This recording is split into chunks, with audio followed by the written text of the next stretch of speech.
Hey, Steady Steve. This is a very quick video.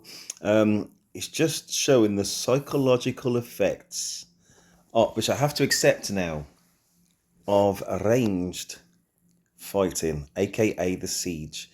You just missed it. Right, so where we are in the middle, you got to imagine where that crystal thing is to the left. They were all the way there within range, and I don't want to say they ran, because, these guys are pretty dominant in our kind of 1v1 or KVK battle. But every time this guy erects his tower, they back off. Now, again, listen, so I'm so thankful for that video that I watched. I mean, credit to Mr. Siege, man, you know what I mean, for setting it out there. And, you know what I mean, just, oh, what's going on here? You dead? I think you won't die. Hold on, let's get these 3 kills here. Oh, damn it. Damn it. Where was I? Okay. Yeah, thanks to Mr. Siege again.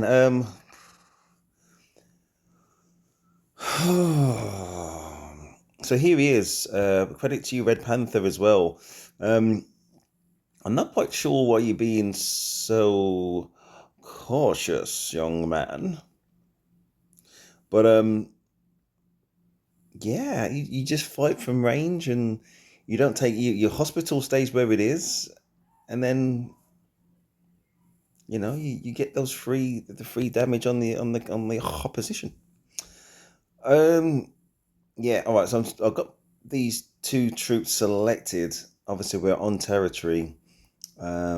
Just showing how many troops I've got. Just over 300,000. We're gonna scout these guys. Oh,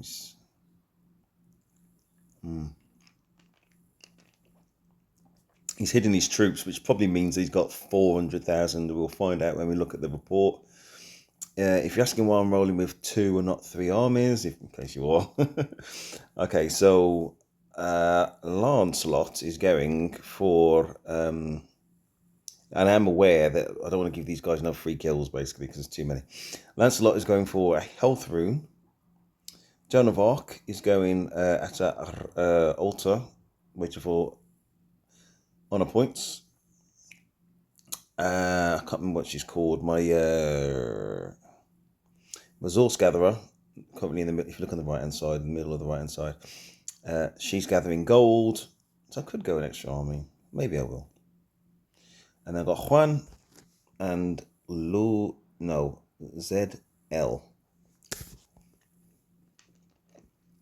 Anyway, this video is about the siege, so I'm going to try and defend him as much as I can, but also I want to see what his range. I want to try and show what his range is. Trying to tap on him. Oh, wow. There we go. Really what we want to see is the damage that he's going to do to them without taking any damage, the damage that he gets. And if we have to, we're going to try and defend him. I think we can just about see that they are taking some damage, and they're kind of caught between not really wanting to go on our territory. And I'm caught between not wanting to get caught in a death zone, basically, which I'm actually in now. So they've come forward to basically take out that siege. And they're actually just trying to, disembark, which I totally get. And my Juan, you're not going to make it, my son. Didn't even try. But in any case, listen, see, if we could have held our line, then they were just backing up because they didn't want to get picked off by the siege. So it's a deterrent, but also a spur. You know what I mean? Deterrent. It's a deterrent for them to attack, but really it's a spur for them to do an organized attack. You know what I mean? So you just got to have your teams turn up ready. You know what I mean? So it's not that it's bad. When I talk about the spur bit for them to attack, it's not that that's bad. It's just that you've got to have your armies there to defend. And potentially, say if we had as many troops as what they've got and the siege, then knowing that they can't get to the siege keeps on edging forwards, and they just keep falling back and falling back, and that's what it is. So I think what I'm really saying is you got to look at your own playing style. Look at your own playing style. Think about whether you're kind of like a pay to play or whether you are an aggressive 4-5 army generally kind of player like what I usually am. Or whether you are at the stage of your game where really you just want to fight from range and take those 3 kills. So say if it was more than one siege, right? Then obviously we'd have that overlapping damage, and they're taking even more damage just to come anywhere near, and that is so fascinating. Again, I don't want that to be for me because I've got my plans already in place with John Prime, and it's not something that I have to do.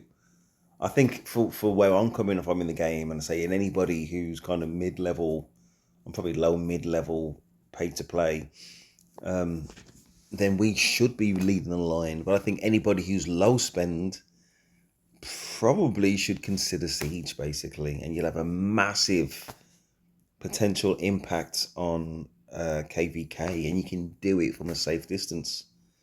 So yeah,